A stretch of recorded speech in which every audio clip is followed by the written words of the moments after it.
Greetings, Alafia, Sawabona, welcome. My name is Renee Ifagbaye Nishibola Ayalagbe Besina Kimberly Snoop. I am the daughter of Maureen and Dr. Richard Smith and Stephen Tyson.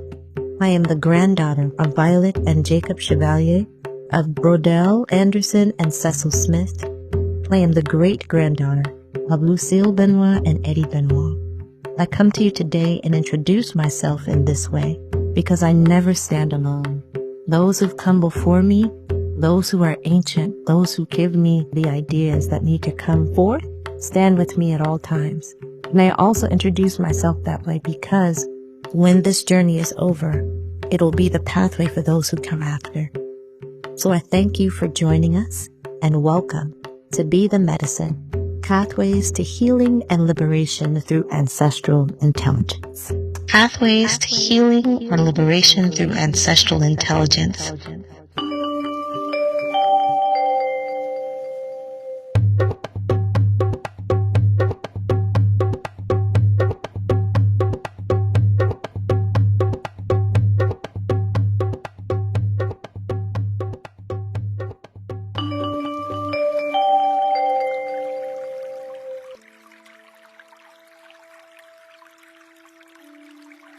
Greetings, welcome to Be the Medicine, Pathways to Healing and Liberation Through Ancestral Intelligence.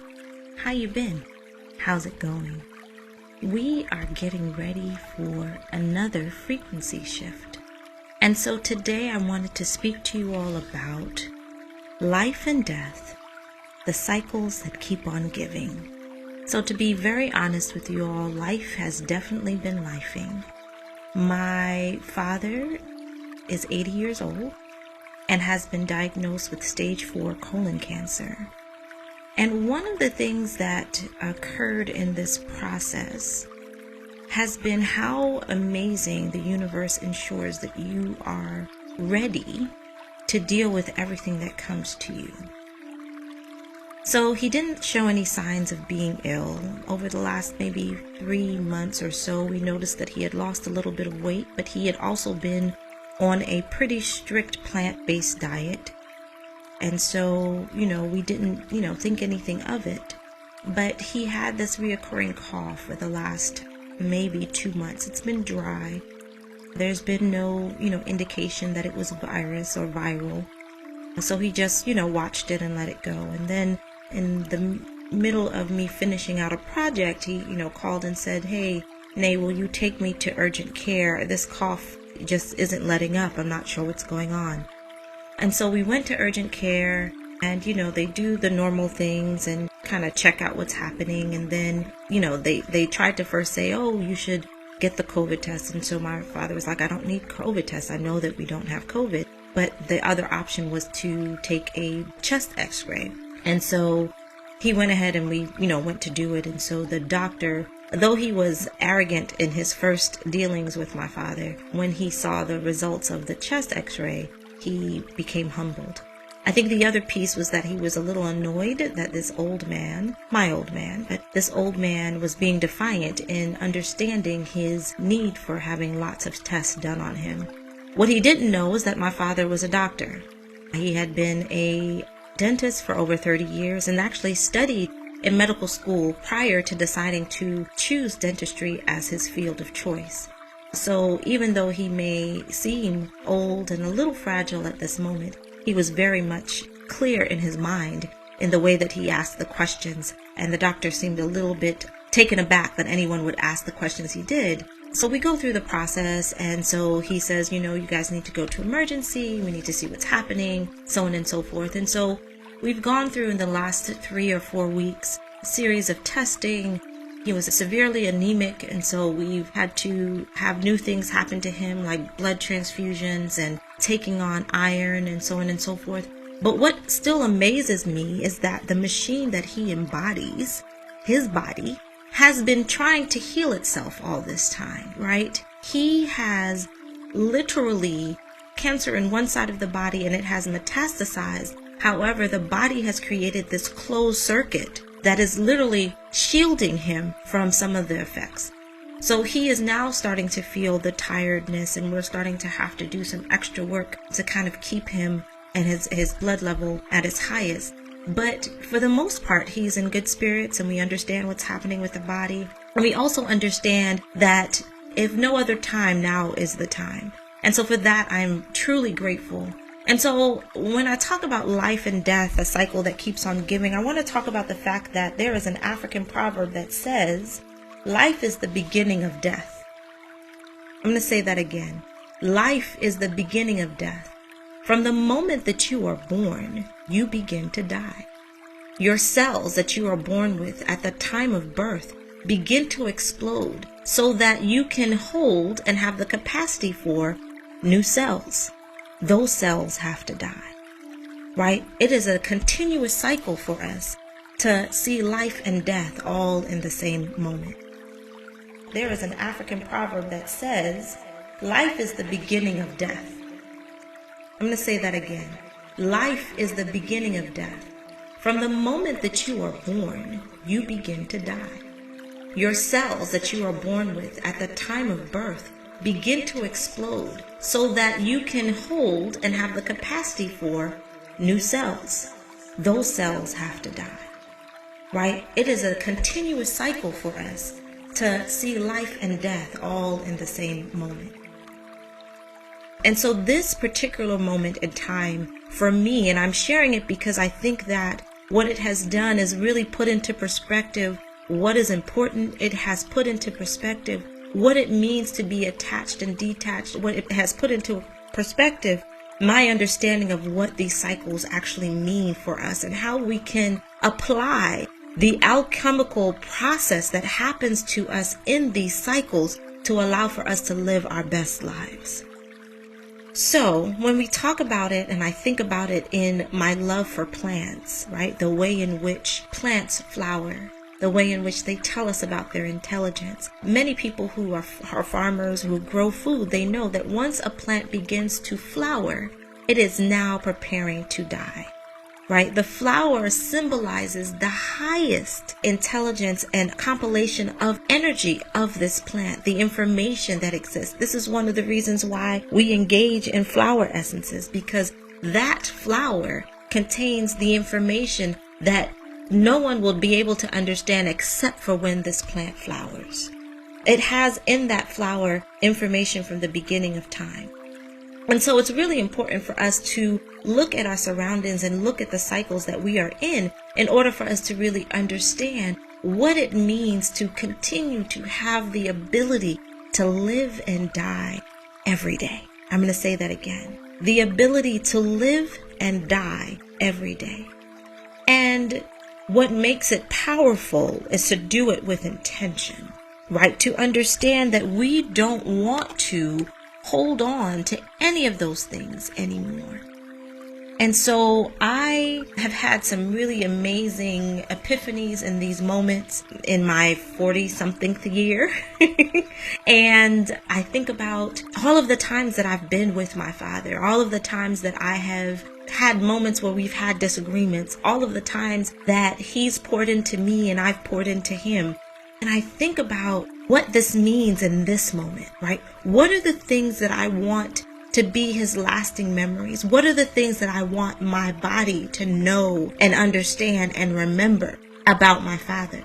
I want to remember that he is one of the most loving and kind people I've ever met. He is a stickler for excellence. And so I think that my desire to see and understand excellence in everything that I do really came from my upbringing with my parents, but really my father in the background saying, if you're going to do it well. And if you're not going to do it well, don't do it at all. That was his mantra. I always share, coming from Caribbean parents, we had to unlearn some things that have been toxic and then put into place or put into perspective those things that may have been toxic but came from a really good place that really are allowing us to thrive. And so relearning those things in a different framework have really helped me to push forward and to be very clear about my commitment as I'm here on earth.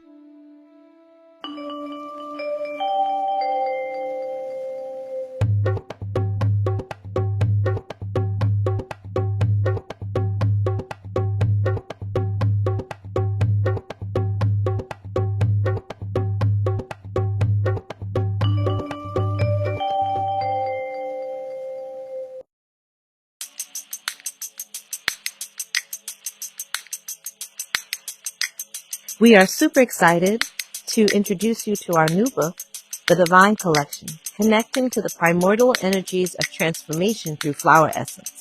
This guidebook reveals a powerful line of 13 signature flower essence blends designed to connect you with transformative primordial energies rooted in African spiritual traditions. These essences support deep personal growth and healing, helping you to tap into the wisdom of nature to align with your highest potential. By nurturing key aspects of your journey, truth, focus, self-love, remembrance, and healing, each blend becomes a catalyst for profound change. This guidebook goes through our beta test. It goes through tips for using flower essences and how to begin your emotional alchemy process. It can be purchased at www.akikafloweressence.com.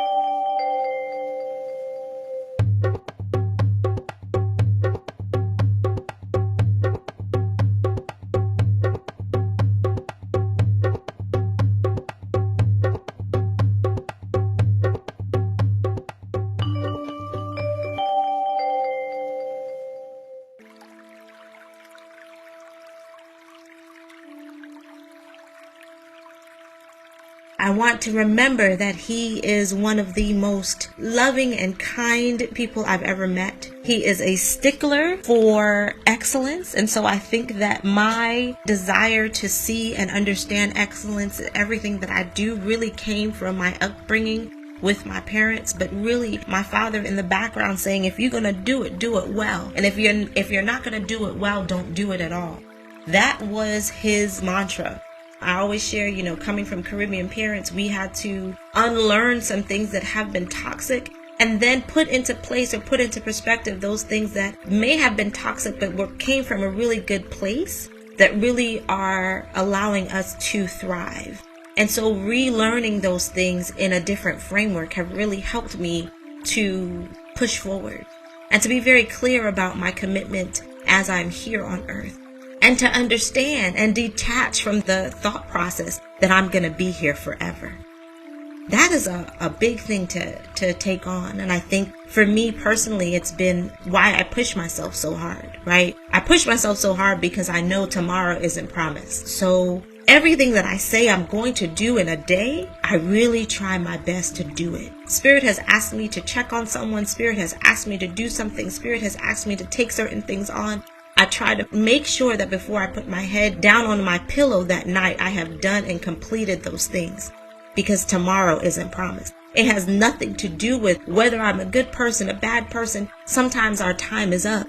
And I would hate to know that I left unanswered questions, unanswered understandings around the things that I needed to do as part of my mission that didn't get done because I didn't take on this understanding of moving in a space of excellence. So I'm grateful for this moment, as much as it is hard, as much as it is requiring us to think through new understandings and put new things in place. It has definitely been a learning curve. It has definitely been a learning moment. So I want to talk a little bit about this perspective of birth and death as a cycle that keeps on giving, right? In the indigenous understanding, we don't believe that life is linear, right? It's not about being born and dying, but it's about the cycles that exist when we are born, meaning coming from the spirit world into the physical world. And then when we leave the physical world, we go back into the spiritual world. So we are constantly in a cycle, right? We're constantly going and coming. We're constantly in communication. We're constantly having those moments. And so we have to continue to understand that the idea of cycles exists in everything that occurs on the planet, right? The moon has phases, the temperature and the weather has seasons. We have eclipses, we have equinoxes, we have solstices, we have all the different forms of youth development in our own understanding, from baby all the way until eldership. We all have cycles, but part of us understanding cycles is that death itself is not seen as the end. Death is sometimes seen as an integral part of a process that nature does in order to regenerate, in order to transform, and in order to bring balance. Sometimes the body requires death. The body requires this opportunity to come into dormant state in order to reset. And so many times we see death as the ending, but because we don't believe that life is linear, we now are able to see death as a cyclical process, as a cycle, and a process that we actually go through every single day. Our cells are dying every single day. We have the ability to kill and expose and understand and remove mindsets that no longer serve us, right? So we are going through growth processes, and in order to grow, very much as the snake will shed its skin in order to move into its next cycle, we have to shed certain things. We have to allow things to die. So I want to talk a little bit about what it means to embrace death, right? Embracing death as an evolution of the soul, right? That our ability to embrace the need to release, the need to die, the need to rejuvenate and find balance comes with us being able to embrace death. And many times it sits in two places. It sits with attachment and detachment. Y'all are like, where is this going? Yeah, attachment and detachment. And the reason I say this is our emotions are great opportunities for us to feel and understand and have our ability to sync up with people, places, and things. But many times our emotions will also attach us to things that need to die. We're attached to the person we were 5 years ago, and that person no longer exists. And we're no longer allowing ourselves to grow in the way that we need to grow because we refuse to let go of that person. That is really, really a big piece of how we move and work in relation with ourselves and how we move and work in relation with others. It's clear that our ability to attach and detach is a part of our ability to live and die. So why are these things important?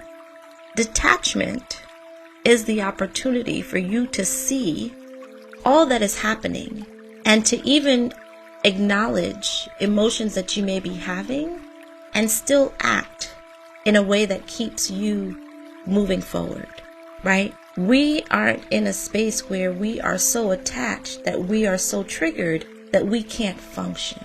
And so one of the things, or one of the techniques that I talk about with clients, I do with myself, is looking at what am I attached to? What do I need to detach from? And how do I untrigger the trigger? What am I attached to? What do I need to detach from? And how do I untrigger the trigger? Untriggering the trigger takes some time, because many times we may not even be aware of what's triggering us. It can be a memory. It could be a smell. It can be a thought pattern, right? That then has many times a visceral reaction in our body. Our nervous system actually responds to that trigger. And then we feel out of sorts and slightly unbalanced. But part of the work that we have to do is to untrigger the trigger, is to allow for that trigger to die. So it no longer can block us from being able to experience life while we're still going through our emotions, while we're still figuring out our emotions, while we're still trying to understand what's happening around us, and allowing for those things to die so that we can continue to grow. So this process of really being able to understand your triggers and to be a witness of yourself, right? To be able to know when the negative thought comes up and say, nope, don't have time for you today.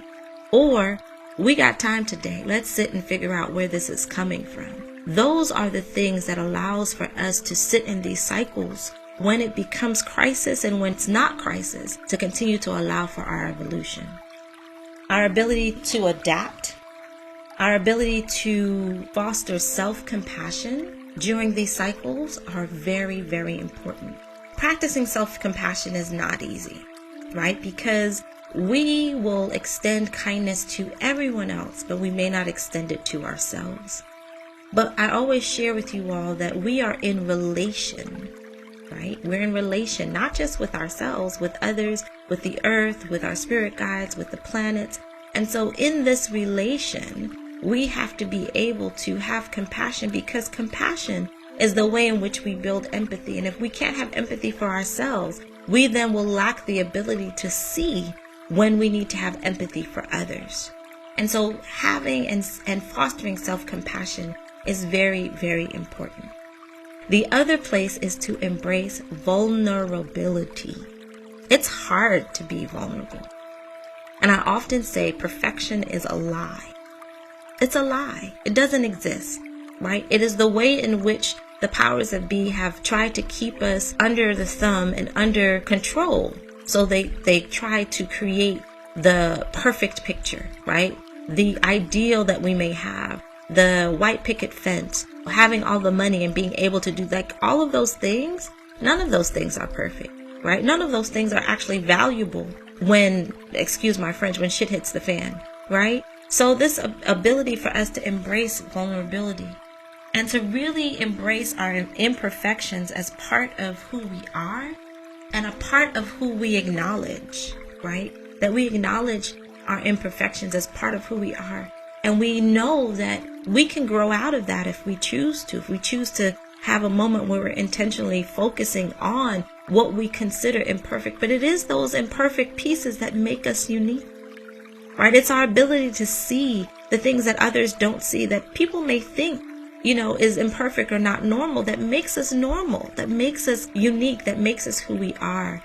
I'll often say, one of the things I loved in my teaching when I was teaching as an educator full-time in the school system is I loved neurodivergent children, because they were the ones who really forced me to fix my craft. They were the ones who forced me to figure out if I was really doing what I said I was doing. And I could see it based on the way in which they learned. Because the goal for me wasn't that they were dependent on me as their teacher. The goal for me is that they would be able to take a skill that we shared or we taught, and it allowed them to blossom and learn more about themselves and to be more independent. And so when I could see those things happen, when I would get, up against a wall and felt like this student wasn't really being able to translate what I was sharing with them, I was then able to fix my craft. And, many people would have you believe that neurodivergency is imperfection, when, to be quite honest, they're really the normal ones. Just to be clear, they're really the normal ones. They're the ones who can see and understand on wavelengths and frequencies that we probably will never understand. And so they're so tied in that the normal things that we have now desensitized ourselves from can literally take them off balance. Right? They can be overstimulated by the things that we have actually desensitized ourselves from. So this ability for us to really tap in to our imperfections, to tap in to communicating with ourselves, with our partners, with our parents, to ask the question. I'm, again, from a Caribbean background. You don't ask your parents crazy questions.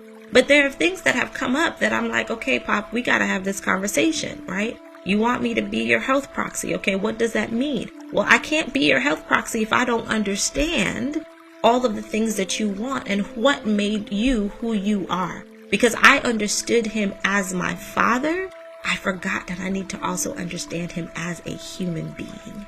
That he had life and dreams and goals prior to becoming my dad.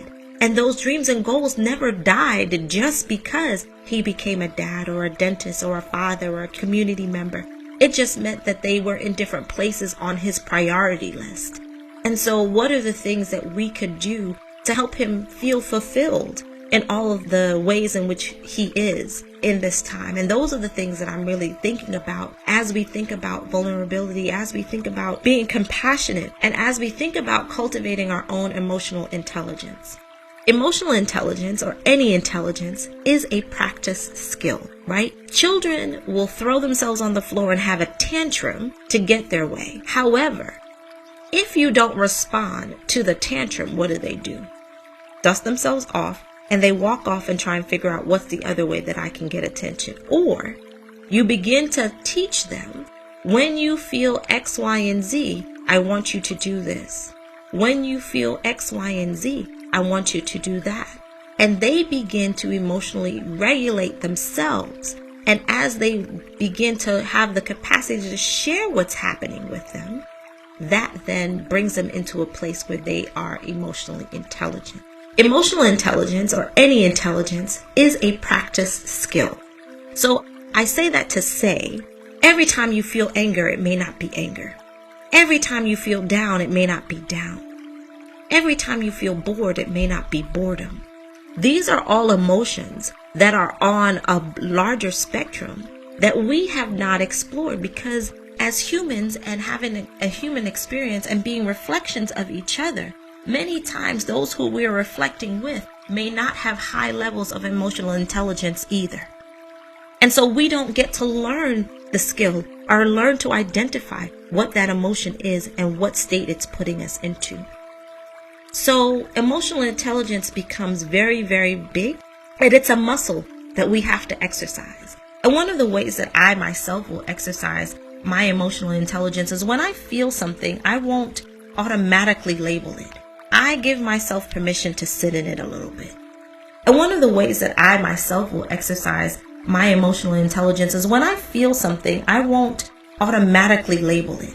I give myself permission to sit in it a little bit. Sometimes it's comfortable, sometimes it's not. But I give myself permission to sit in it so that I can analyze and understand what I'm feeling in my body, what downloads are happening as I'm having this feeling, and how am I going to be able to use this to move into the next stage of my existence.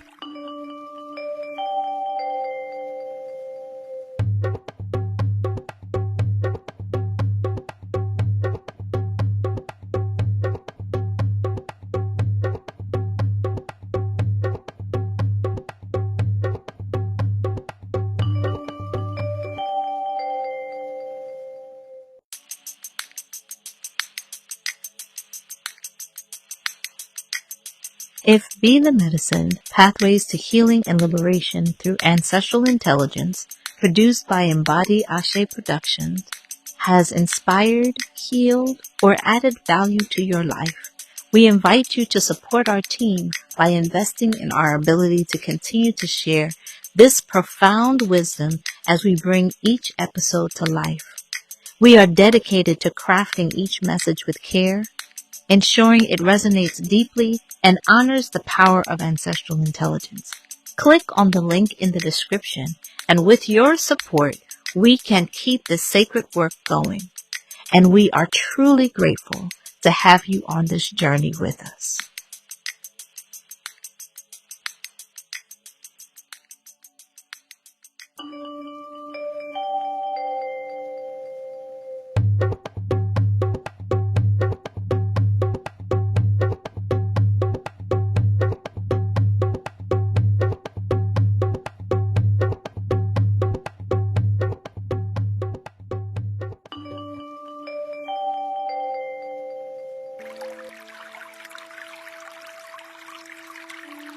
And one of the ways that I myself will exercise my emotional intelligence is when I feel something, I won't automatically label it.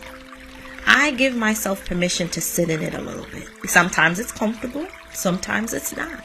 But I give myself permission so that I can analyze and understand what I'm feeling in my body, what downloads are happening as I'm having this feeling, and how am I going to be able to use this to move into the next stage of my existence?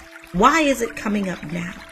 What is it about this that's making it come up? Why do I feel uneasy, or why do I feel at peace? What is it about this emotion that I need to identify and understand so that I can tap into it when I need it next? This is the part of cultivating emotional intelligence. We also have the practice of witnessing ourselves, right? This is the practice of us being in tune with the many phases and faces of ourselves. I always like to say, good, bad, and indifferent, you have to embrace all of it. Your inner child, your 5-year-old, your 10-year-old, your 13-year-old, your 16-year-old, and that which you will be at 60 you need to embrace all of that as well, right? And so being able to have a moment to witness ourselves, to see our patterns, to understand our patterns, to understand where our patterns came from, to journal and say, hey, this is a pattern that I've noticed that I don't know that I want to continue. What do I need to engage in to shift this, to alchemize the experience that created this pattern so that I can be living my best life, so that I can be untriggered, so that I can have better responses, so that I can be present. This all takes time and work, and it also takes intention. You have to be intentional about this work. It's not just going to happen on happenstance.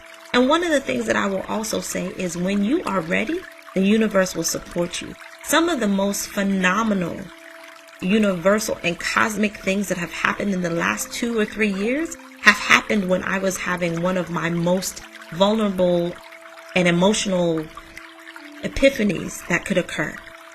And it was the moon that was, charging certain things. It was the sun that was charging certain things. It was the eclipse that was charging certain things. So all of these things were being charged by the cosmos. It was the moon that was charging certain things. It was the sun that was charging certain things. It was the eclipse that was charging certain things. All of these opportunities, all of these moments of emotional growth were being charged by the cosmos. And so we continue to figure out different ways that we can not just untrigger the trigger, but learn new habits of mind around what we experience here in this cycle, in this present moment. And so we talk about this idea of engaging in creative expression, right? That this is a powerful outlet for processing and understanding our emotions. That it's an opportunity for us to use different mediums that help to connect us to what we understand as our emotion. Again, this opportunity for us to expand our emotional intelligence and not to throw everything under anger and not everything under depression and not everything under boredom, because all of those things actually have deeper levels to them. And so sometimes we may only have the language for what we know at the surface, but we haven't gone deeper to understand what we're actually experiencing.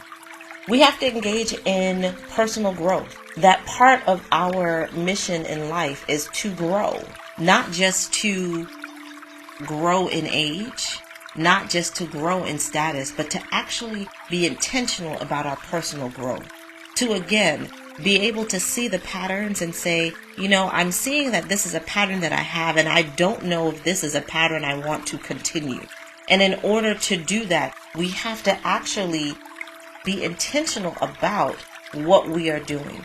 Are we intentional about developing and creating healthier relationships? Are we intentional about the way in which we manage our stress, or being able to recognize when we're experiencing moments where we're feeling stressed? Are we being able to engage in opportunities that allow for us to learn something new, to create new toolkits for how we deal with the world? Are we intentional about developing and creating healthier relationships? Are we intentional about the way in which we manage our stress, or being able to recognize when we're experiencing moments where we're feeling stressed? Are we being able to engage in opportunities that allow for us to learn something new, to create new toolkits for how we deal with the world? So I think that this idea of being intentional in wanting to grow, right? Setting an intention on our milestone days, like our birthdays or the beginning of a new season, helps us to understand what we're working on and helps us to call in the energy that we need in order for us to see transformation occur. One of the other things that we can do as we are experiencing this cycle of life is cultivating healthy relationships, right? Surrounding yourself with people who can support your emotional well-being, but also being aware about where you may have outgrown certain people.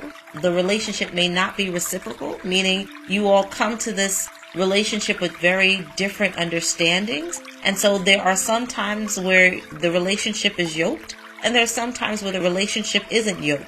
And so you need to be able to understand what that means, but to also understand what healthy relationships look like, right? That definition can only come from you. And so being able to know and understand that you have a healthy relationship and that there are very clear boundaries around what helps this relationship to be healthy, and being able to ensure that the interactions that you have within it continue to help maintain it being healthy. One of the things for me, as I continue to age and grow, one of the words that's key for me is reciprocity. And, one of the things I had to come to and understand in the world is, who I am and the way that I interact and the way that I go hard for folks who are in my tribe is just the way that I am, right? No one else is going to do what I do. So my expectation that someone else is going to do exactly what I do and the way that I do it, that is a false expectation, and that sets you up for failure. But do I have the capacity to see and understand and be compassionate and welcome someone else's love language? That will definitely allow for me to be balanced. And that becomes a thing that you have to be able to see in your relationships, right? Because what you do is not what other people are going to do for you. But there's a reason why certain people are in your lives. They become your mirror in certain places. And so what becomes important is that you are understanding what mirror they're holding up for you, and that you understand what mirror you hold up for them. And in that reciprocity, you all have created a relationship that will allow for each of you to grow on your own unique path. But there's a reason why certain people are in your lives. They become your mirror in certain places. And so what becomes important is that you are understanding what mirror they're holding up for you, and that you understand what mirror you hold up for them. And in that reciprocity, you all have created a relationship that will allow for each of you to grow on your own unique path. And so that is a part of understanding yourself, so you know what you're looking for, and also understanding when you've gotten to a place where some relationships may actually need to die. And that is always a hard thing, but it also is a part of our growth. We can't continue in the same spaces. When I was younger, I had an elder that says that you have people who come into your life for a moment, a minute, or a lifetime. And that is determined based on who you are, who you were in the other world, who you are now here in this human incarnation, and who you're to become. And not everybody is for every season of your life. And it's okay. And it's hard, but it's okay. Because many times the way in which people come into your life, they come into your life in a space and a place where sometimes they're not even able to appreciate or understand your growth. So in their interactions with you, they may only come back to the place of what they knew and never got to know who you are right now in the present. That you've done all of this work, that you've been doing all of these things, that you've been creating the world. You've been, making moves and doing things, and they may only see you as the person who you were at 16.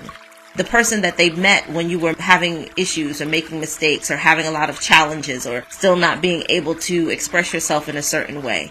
And so sometimes it's important for those relationships to take a break. Sometimes it's important for those moments or people to be on the outskirts, right? That we have a core circle of folks who we go to, and that the way in which people come into your inner circle and how they end up going to the outer circle is really up to you. But it requires you to be present to what's happening, and to be present with your emotions, and to be present with who you are desiring to become at that time period, so that you're able to push yourself forward and push the intention of who you are forward, and that person really has the ability to be a mirror. One of the other things to recognize during these life cycles is that change is inevitable. Change is the one thing that we can't change. It's going to happen whether or not we're ready for it. And so accepting that emotional evolution often involves change and uncertainty is important.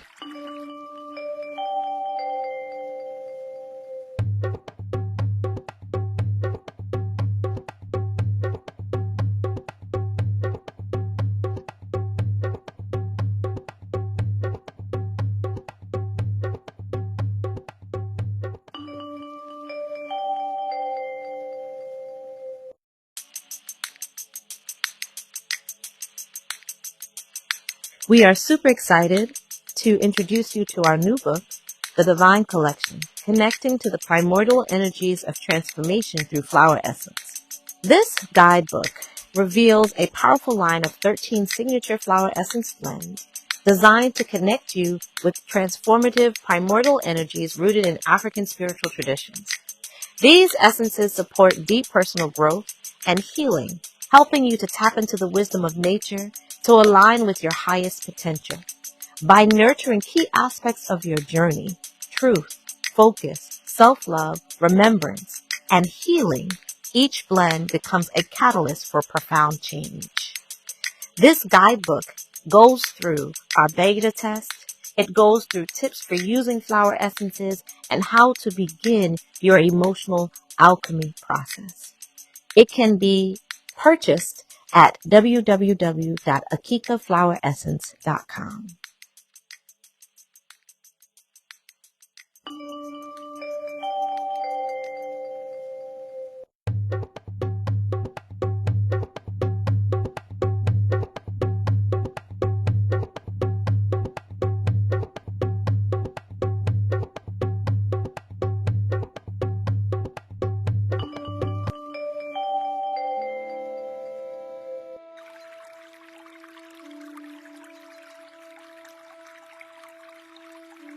Every day that I am with my Father, it could change.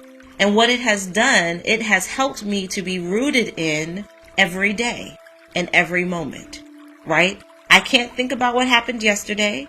I can't worry about what's going to happen tomorrow. In this present moment, I need to be present with Him. Today may be a really good day. He's not feeling any pain. We're laughing all day and cracking jokes. He's wanted to eat things that he hasn't eaten in 20 years. And we're like, look, let's cook it. Let's do it. Let's have it. You know, being present is the most important thing, because change is going to happen regardless of what you think you can plan for and can't plan for.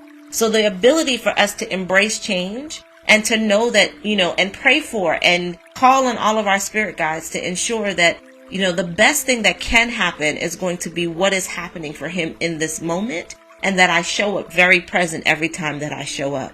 That is how we embrace change, right? Because at any given moment, it can change, right? He can go from feeling great to not feeling well. He can go from laughing to crying. Like, these are the things that happen as you go through the day. And so being able to really be present in those moments and understand that in my embracing of change, my goal is to be present. My goal is to ensure, as I am monitoring my own emotions, right, and monitoring the way in which my Father needs me to show up for him at this time, I'm also creating a container for his emotions. That him, as a Black Caribbean professional retired man, has a container from his children, from his partners, from his family, that allows for him to feel safe in this moment when he needs healing on so many different levels. And so that really becomes a place where we are. And, you know, I was sharing with, interestingly enough, I'm experiencing this, I have quite a few friends out there who are also experiencing this with their family members getting ready to transition, family members who had other health crises that have happened. One of the things that I shared with them, because, you know, as we get older, we have this thing that happens where our short-term memory, sometimes it's called dementia, but it's actually just a way of life that I've seen. So our short-term memory will diminish, but our long-term memory, what we remember and what we experience and what is visceral and what is blood memory for us, will continue.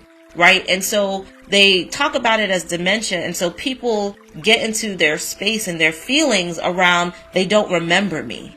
But what happens when we don't talk about what they remember and talk about what we can learn from them in this moment where they're in their past and they're sharing about themselves? That is the part of honoring the legacy of the person that is sitting in front of you that is so important. My father recently, he even acknowledged that it was a glitch. He was having this glitch in his memory where he was remembering side by side an old building that one of my mother's friends lives in, and the building that he grew up with my grandmother in Belize. He said, you turn the corner and the building is there. And so he would, in his mind, was turning the corner and was in Brooklyn, and then it would do it again and he was in Belize. And so in that moment, my mother was freaking out. She was like, oh my God, is he losing his memory and so on and so forth? And I said, no, I think he's just going to a place that allows for him to be comforted in this moment. And there's something there. And so I wasn't freaking out. I just said, okay, let me ask some questions. Hey, Dad, what's going on? Talk to me about the house on Divine Street. Talk to me about it. What do you remember about it? And it was this one moment where you saw him literally look like a child who was having this memory that was visceral in his body. And he said, it wasn't the best house. We had holes in the floor. We all fit into this one room, and Mama, she always made sure that we were all well fed. But I remember we didn't have a lot of food during that time. It was a house full of great love. I said, oh, tell me about that. She said, your grandmother and you have these moments when you are like your grandmother. She said your grandmother ensured that we understood that we were well loved, and she pushed us in a way that no one else could push us. And I said, wow, Dad. I said, are you feeling like you're loved right now? Do you think that's why you're glitching back to that moment? He said, I do feel like you all are doing a really good job. I do appreciate you all right now because I know this is a lot. And I was like, wow. In that moment, we could have freaked out about what he was remembering and why he was remembering it and how he was remembering it. But one of the things that I learned is when they come to, and this is because I also seem to work with a lot of elders, right, in these moments. When they come to these moments, it's not a time to ask them to be present. It's actually a time that they are honoring their own legacy and their own memory. And this is the place where they can tell that story. So if we are curious at that moment, right, and we ask some inquiry questions, we can really learn a part about them that we may not have been able to understand as for me, as his daughter. Right. For me, as, the first child, I wouldn't have understood it if I had gone to a different set of questioning.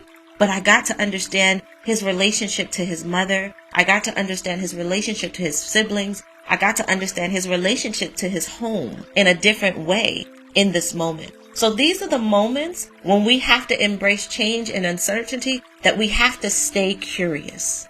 It's hard. But curiosity is also an emotion. I think 2 or 3 of our challenges recently this year, we went through the emotional wheel. Curiosity is an emotion.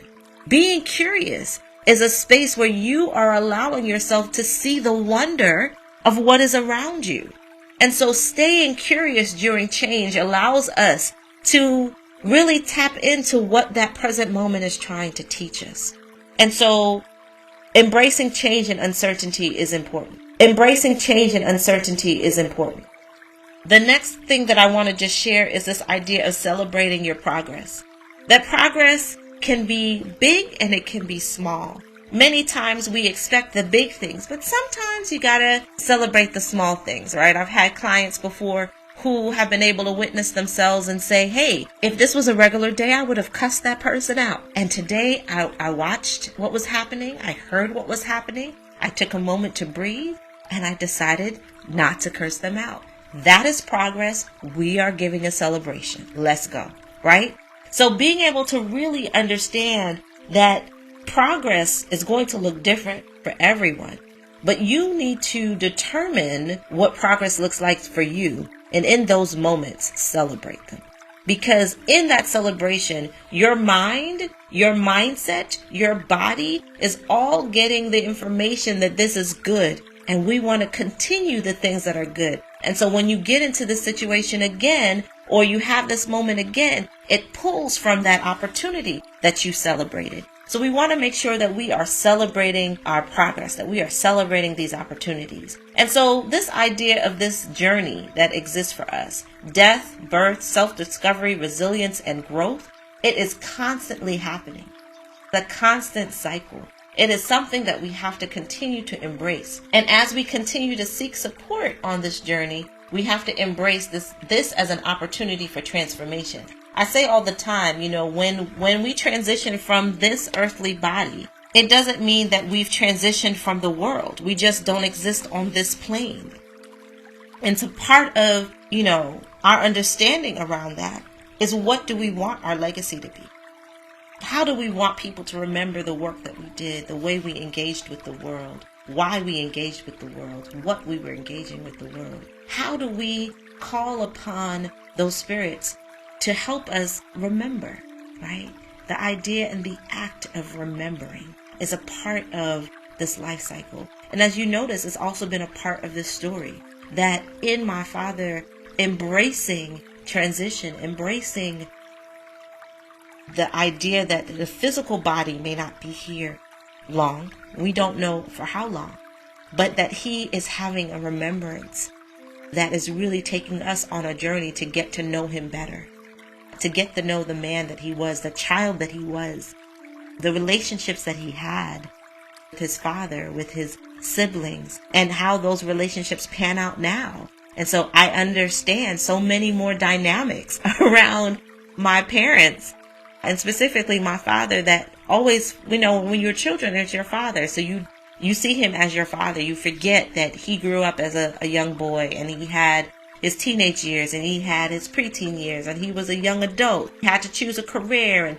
all of those things you forget until you're faced with that moment that you have to bring it into fruition. So I'm grateful for these times because they remind me about the life cycle, and they remind me that we're always in cycle, and that some of the work that we need to do is really around remembering.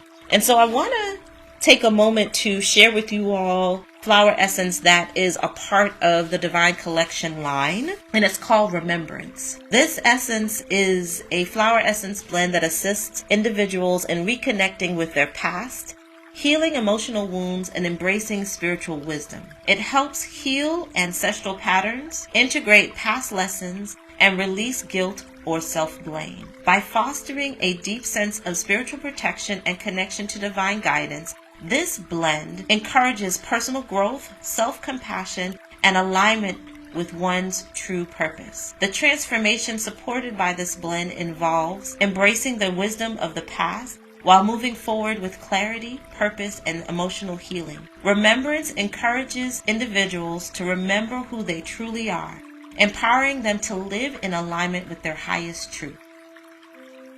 This particular flower essence blend has a couple of flowers in it, but one of the flowers that I love in here is called Forget Me Not.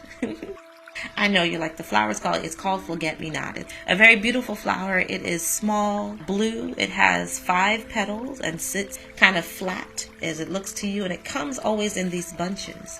And one of the affirmations for Forget Me Not is, I honor and connect with the wisdom of my ancestors, drawing strength, guidance, and love from their legacy. So the idea is that in these moments when we need to embrace the cycles that exist around us, when we need to embrace change and uncertainty, when we need to embrace loved ones transitioning, that we are also asking for the memories and the legacy and the wisdom that exists during these times. Because again, as we move out of these earthly machines, these earthly bodies, we have the ability to still connect because we believe that the spirit never dies, that we continue to exist way past what our bodies do.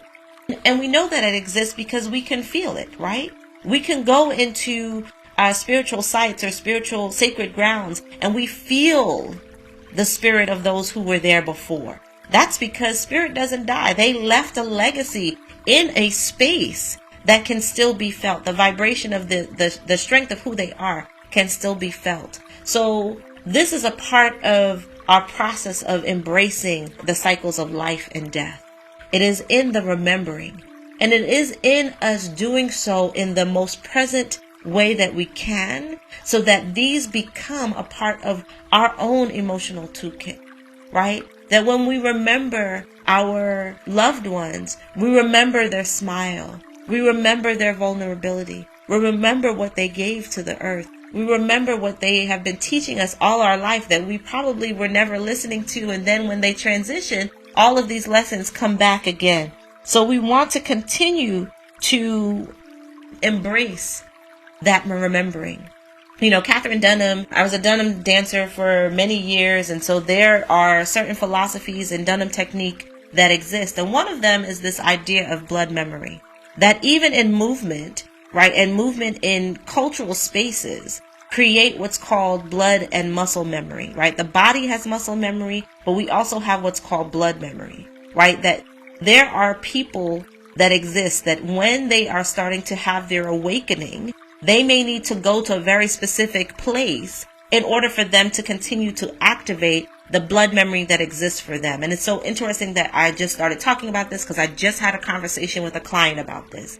Her birthplace is Senegal. She comes from a family of shamans. She is from a biracial family, so her mother is Senegalese and her father is white, but he actually moved to Senegal, and so he lived there for many years. And she's experiencing an awakening. As her father transitioned, she went back to Senegal to bury him, and she knows that in her family, especially on her mother's side, there are very powerful shamans. And so there are certain things that are coming up for her that she's not even sure how to deal with because she was raised Catholic. She was raised in Christian faith all of this time, but she knows that there's something else. And so one of the things I was sharing with her is that it sounds like you're experiencing an awakening, but it's really connected to blood memory. That as much as we can try and find the information here, you may need to put your feet on that soil for it to activate the way in which you need it to, for you to know what your next steps are. Because the knowing is happening. Your ancestors are ensuring that you're getting the downloads and that it's happening. But sometimes you need to go specifically to a place. And so those are the things that help us, because even in these transitions that we experience with our loved ones, when it is time for them to transition, they are going back to these places that they have blood memory to, right? Something that it holds dear for them. And it brings them to a place of peace or a place of fulfillment or a place that reminded them of their most highest self or most highest experiences. And so we can't deny that that exists in our lives. And so one of the things I also challenge us with is to ensure that we are allowing ourselves to become triggered with and be flooded with these beautiful memories. Because our bodies need it, our minds need it. We need it in order for us to continue to create positive opportunities here in our current lifeline, in our current timeline. So I share that with you to say that, it's important to visit the places of our ancestors. It's important to put our feet in the ground where they were, because the memory that's there, right, that exists in these sacred spaces are also what feeds our ability to grow. It feeds our ability to change and transition. It feeds who we are and allowing us to tap into that spiritual and ancestral wisdom. So I want to read again the emotional focus for remembrance, right? Emotional focus for remembrance is spiritual connection, soul purpose, healing past memories, ancestral healing, forgiveness, emotional continuity, and embracing personal growth. The transformation is disconnection to spiritual alignment, forgotten wounds to healing ancestral pain, to ancestral healing, guilt to compassion, confusion to clarity. So this opportunity for this blend to really help us embrace our past, and not just our past as us in this timeline, but our past as the totality of who we are and the lineages that we come from. This is also a part of these cycles that we experience. That many times we are the ones who are breaking cycles. We are the ones who may have been the black sheep that were doing X, Y, and Z, but we're creating a new legacy for those who come after. I have a great Ia. Her whole business is about being a cycle breaker. And so it's so important in these moments that we are taking the time to begin to acknowledge what those ancestral pains have been, what those ancestral opportunities are for us to grow, and to really lean into that so that we can see where our greatest transition. So I'd ask you, as we close out today, to take a moment to take a deep breath in.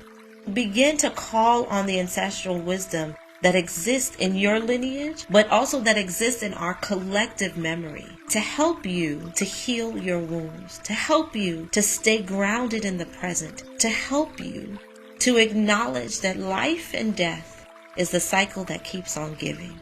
And that if we embrace change, we are then able to embrace the unknown. Take a deep breath in. And breathe out.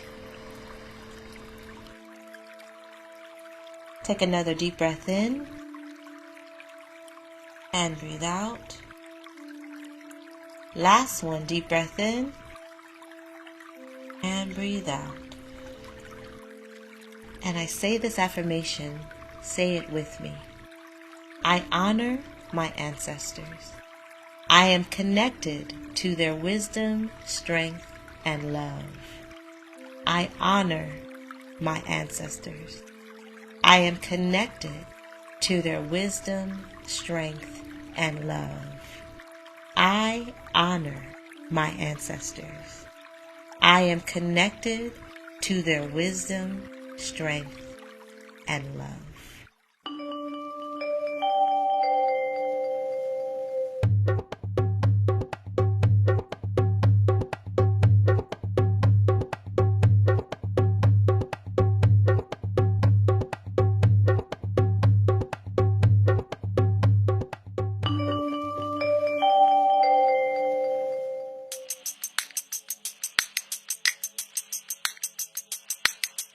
If Be the Medicine, Pathways to Healing and Liberation Through Ancestral Intelligence, produced by Embody Ashe Productions, has inspired, healed, or added value to your life, we invite you to support our team by investing in our ability to continue to share this profound wisdom as we bring each episode to life. We are dedicated to crafting each message with care, ensuring it resonates deeply and honors the power of ancestral intelligence. Click on the link in the description, and with your support, we can keep this sacred work going. And we are truly grateful to have you on this journey with us.